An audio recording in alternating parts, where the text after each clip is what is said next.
Mr. President, Secretary General, Excellencies. My name is Peter Newmann. I'm a professor of security studies at King's College London, and I'm also director of the International Center for the Study of Radicalization. I appreciate the opportunity to talk about the causes of youth radicalization, and I commend the Hashemite Kingdom of Jordan for hosting this debate today.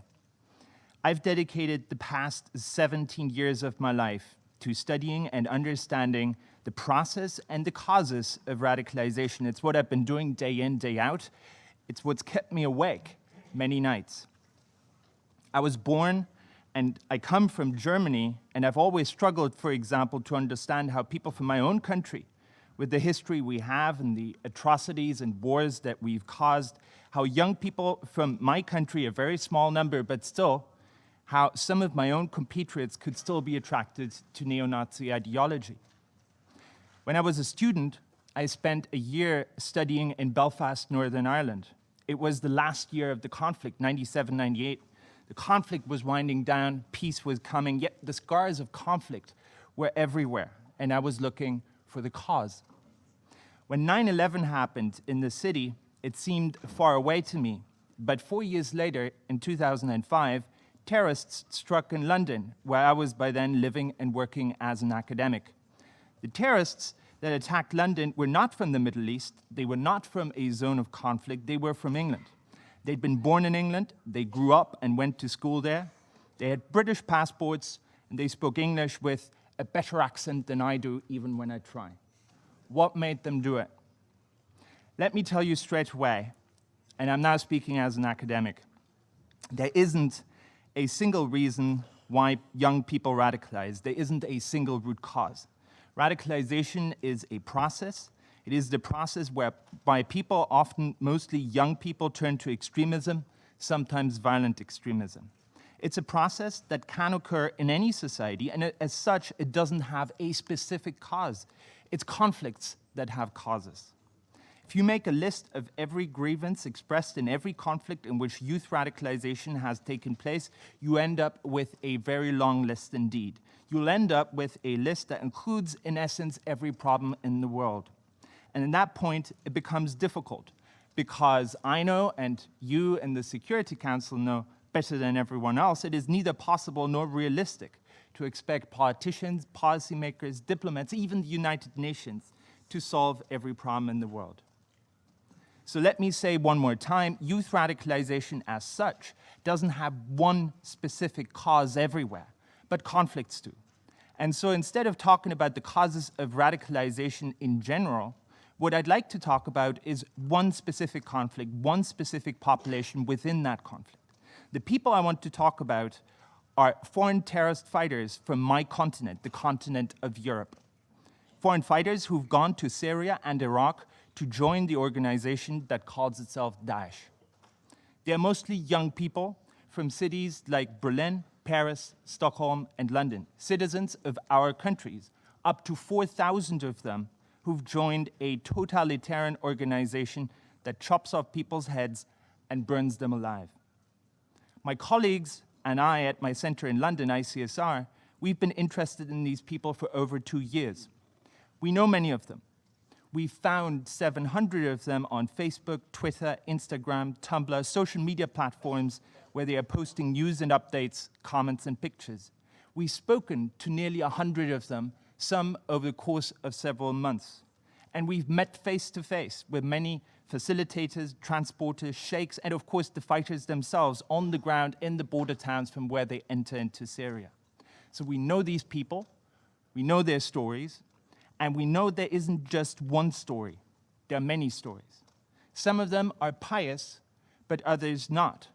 Many have troubled histories, but some would have had decent prospects had they stayed in their European home countries.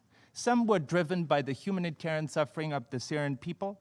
Others were seeking thrill and adventure. And of course, many were extremists to begin with. They'd been extremists long before the conflict in Syria started.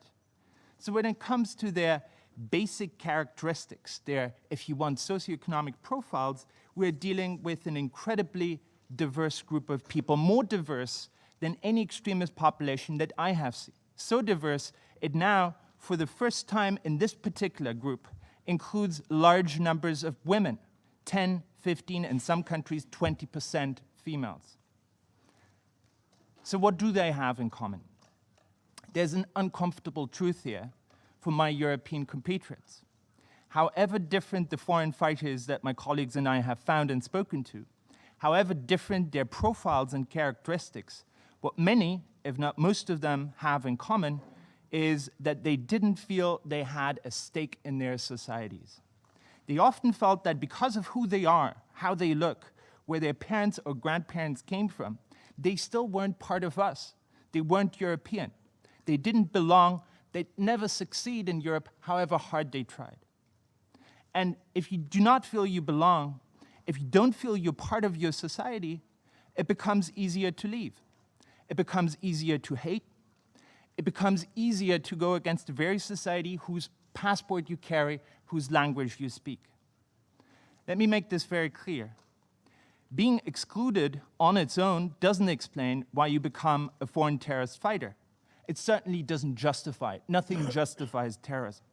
Just because you've been discriminated against, just because you lack economic opportunity, just because people insult your religion doesn't automatically, by osmosis, make you go to Syria and chop people's heads off. If it was that simple, we wouldn't have 4,000 Europeans down there, but 4 million. And thank God we don't. There are a lot of other factors involved in youth radicalization. An ideology needs to come in, make sense of the grievance, and channel it into a particular direction. Groups and social dynamics, charismatic leaders play an important role too. But what I'm trying to say is that exclusion, not feeling you belong, the sense of not feeling you're part of your society, it opens your mind. It opens your mind to an ideology that says the West is at war with you. Europe is at war with you. Your country is at war with you. You cannot live amongst these people. You can't be European and Muslim at the same time. Because that's exactly what the recruiters are saying.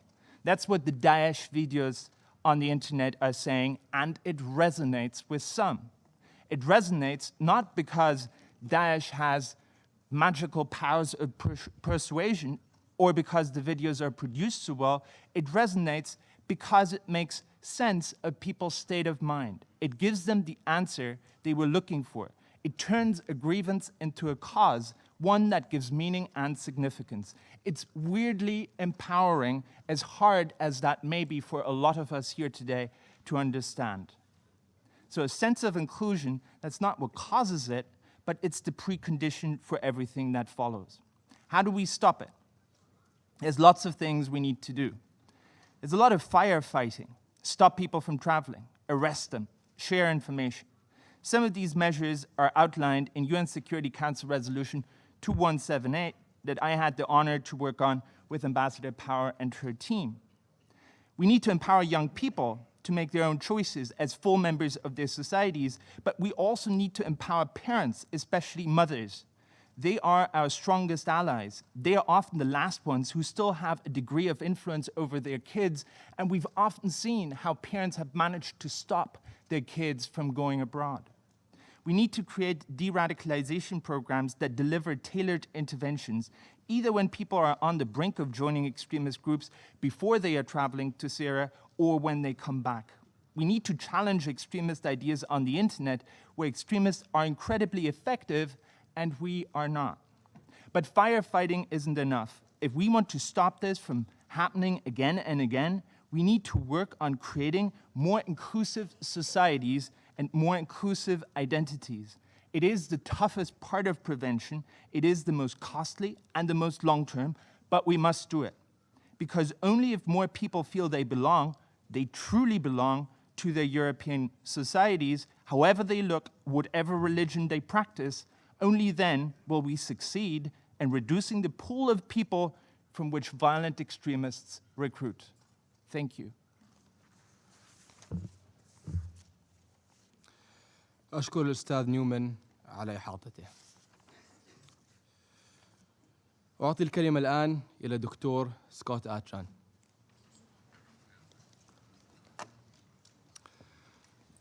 Your Royal Highness, Prince Al Hussein bin Abdullah Thani,